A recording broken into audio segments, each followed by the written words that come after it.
Good morning, guys. A colleague of mine left his Kodiaq in Vienna airport for 6 days in those cold winter days. And when he came back, the car didn't want to ignite.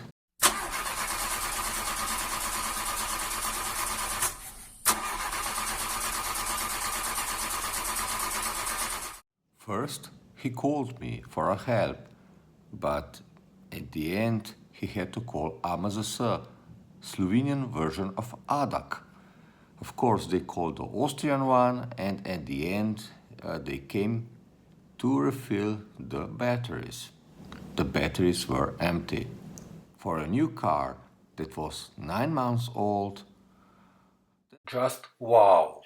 He's suspecting Skoda Kodiaq that was constantly taking the position of the car through the GPS antenna and sending it to the Skoda center.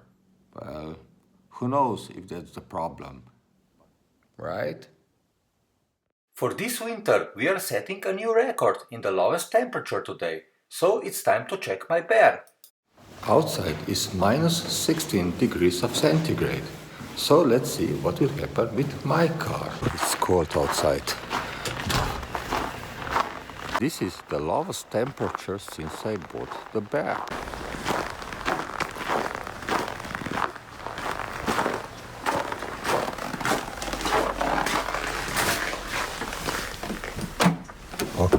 Okay, it unlocked successfully. Even the virtual pedal works fine. Okay, my car says it's minus 14 degrees of centigrade. Ready? Steady, go! Wow, that was flawless. This bear is actually made for winter. Of course, it's from Alaska. I wonder if it will suffer when the temperature will be plus 40 degrees in the summertime. Well, we shall see. Thank you very much for watching my channel. Stay tuned and don't forget to subscribe.